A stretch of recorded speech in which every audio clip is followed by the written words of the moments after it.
Tea parties going on across the state today, and we're all over the state, out in the mountains, in the Triangle, and as far as I'm concerned, I have the best gig being out here on the coast with you guys. So thank you very much, and thanks to the organizers for putting together such a great event. Now, the other reason why it's great to be out here is this area is steeped in history, and it's also steeped in rebellion. As many of you know, in the 1670s, the Culpeper Rebellion started right here.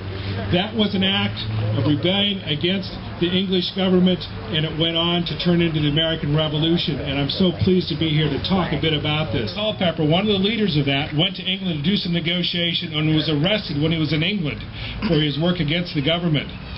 Now, his defender happened to be one of the Lord Proprietors of the Carolinas, one of the folks who wouldn't ordinarily, you think, would treat the common man right. But John Ashley Cooper, known also as the first Lord of Shaftesbury, the first Earl of Shaftesbury, thank you, was his defender, and he got Culpeper off. Now, the Lord Shaftesbury, his main advisor was our namesake, the English philosopher John Locke. And let's be clear about something. John Locke believed in private property rights, believed in personal responsibility, and most importantly, he believed in limited government. Now, I'm going to work from some notes because I'm the Executive Vice President of the John Locke Foundation, and I rarely get out in public. So I'm going to work from some notes so I get everything right here. Now, let's be clear. Government exists to protect the rights, to protect our rights, not take them away. Government has a role, but it must be limited, and that role is defined by our Constitution, both our federal Constitution and our state Constitution. The North Carolina Constitution is a rule book. It's not a list of suggestions, as many of our lawmakers think it is. And you'd be surprised how many of our lawmakers have not read the North Carolina Constitution. Now, 20 years ago, a group of North Carolinians got together to form the John Locke Foundation to promote the ideas of limited government, protect private property rights, and to promote personal responsibility. Now, we can be an effective participant, we can be an effective partner with you in these tea parties. We have a wealth of information on our websites at johnlocke.org, and many of you know about our newspaper, Carolina Journal, at carolinajournal.com. And if you haven't picked up a tea bag yet, I urge you to come up front and get one before this event is over. We have a lot of wonderful information about the John Locke Foundation in here. Now, I want to talk briefly about some things that I think we agree on. First of all, let's talk about fiscal responsibility and taxes. Fiscal responsibility begins with sound budgeting, living within our means, and controlling our spending. That seems to be a novel idea in the legislature, does it not? Yes. Taxes should be fair and equitable and understandable. Every taxpayer ought to be able to know what they paid and when they paid it. Spending should be limited to essential services and prioritize need. When the money runs out, ladies and gentlemen, the spending has got to stop. Every program should be evaluated constantly to ensure that it's functioning.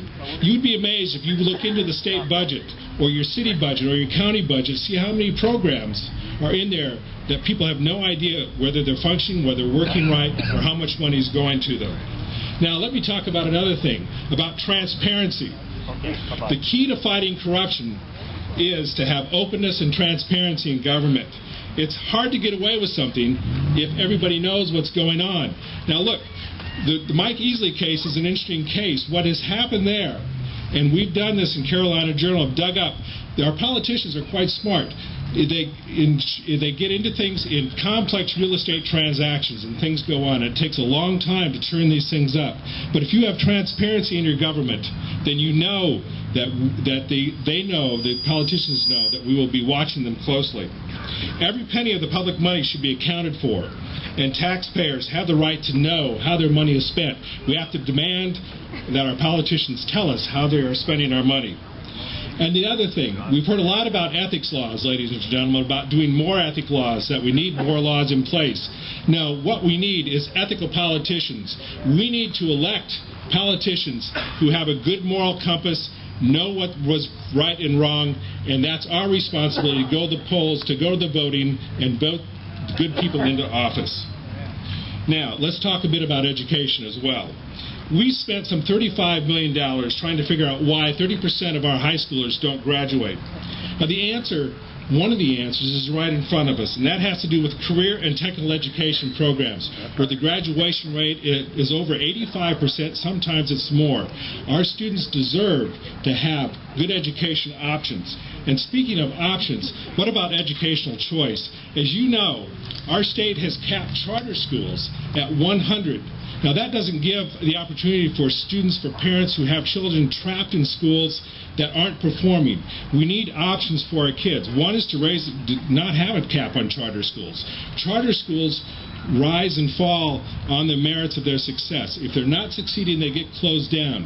Now, we recently did a report that shows that if the public school system would put into place the same type of criteria that they do in charter schools with public schools, hundreds of public schools throughout the state would be closed down because they don't meet need. What do we do with them? We throw more money at them. Raise the charter cap. Get rid of the charter cap. And also, we think that good teachers ought to be paid what they're worth. If they're not doing their job, they need to get out of the system. All right, health care. This is a big thing. I'm just going to say a couple things about health care, because you're going to hear a lot about health care tonight from other speakers. Government has no more business being in the health insurance business than they have been in the liquor business. Health care decisions are best made between the patient and doctors. Get out of the health care business, government. You have no business in it. Now, let's move on to transportation very quickly, too. North Carolina used to be called the Good States Road. We used to be known throughout the United States for our wonderful highway system, but that's no longer the case. Transportation dollars that should be used to build roads and maintain bridges are going towards greenways, buses, or heavily subsidized light rail systems in Charlotte. They're trying to do it in Raleigh. Why? I don't know. But your transportation dollars need to go to your roads so that you have a safe highway system that encourages commerce. That's where truckers go, and so on. So let's get them out of there. And we need to have a long-term building process for our roads, long-term transportation plans in place. Currently, we don't have that. And finally, folks, I want to talk about limited government. Free markets, not government, create the jobs, okay? Free markets, remember that, not the government. The best thing government can do to create jobs is get out of the way. Just plain get out of the way. We want a fair playing field with well-trained workers, a low corporate tax rate, good transportation systems. All these will attract businesses to North Carolina long after the incentive game has played out and is broke. Entrepreneurs, capitalism, and competition is what built the state's economy, and it's the only thing that's going to save it. If we can get it back, and government needs to get out of the way so that we can get it back.